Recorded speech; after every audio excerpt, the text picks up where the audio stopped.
These are not construction workers. They are family members who have recently lost a loved one. They're building a living memorial to a parent, spouse, or child. What we do is a very positive thing. It's helping the environment. It's good in many, many, many ways. It's called an eternal reef.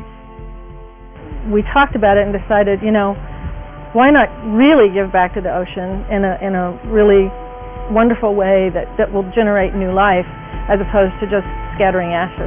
What we do is based on 3 different events. The first being a casting. We help them place their cremated remains from their loved one in an artificial reef. We went and all got together in this concrete yard, basically, in Sarasota, and all of the Eternal Reef family was there and sort of walked us through the experience, told us what was going to happen. Don Brawley has been making reef balls since 1999. Well, basically, a reef ball is a designed man-made artificial reef that is designed to mimic a natural coral head. It has holes in it which allow the energy of the waves to pass through, and so they don't flip over. But the idea of creating a memorial reef came as a surprise.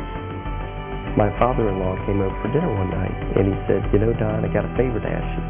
When I pass away, I'm going to be cremated, and I'd like you to do me a favor and put my remains in those artificial reefs you make. He said he'd rather spend eternity down there with all that life excitement going on. This isn't a funeral, and we're not a cemetery. We're a reef builder. The funeral is a separate event. We come later. There are over 600 eternal reefs in several permitted locations along the U.S. coast. For family members, the entire process can be a healing experience. Having all those families together, having the same experience helps them all. The whole process for me was extremely cathartic. It took 2 months to complete, so it wasn't like you go to a service and you go to the burial and then it's done. It took time. There was a lot of thought that went into it, and to actually be involved in the process really helped with the grieving for myself and my son. And underwater, the reef balls can help restore much-needed habitat. The coral reefs act like an oasis in the ocean. Once we place the memorial reefs on the bottom, very quickly fish move right in. Within a year, you have a pretty good growth layer on the reef.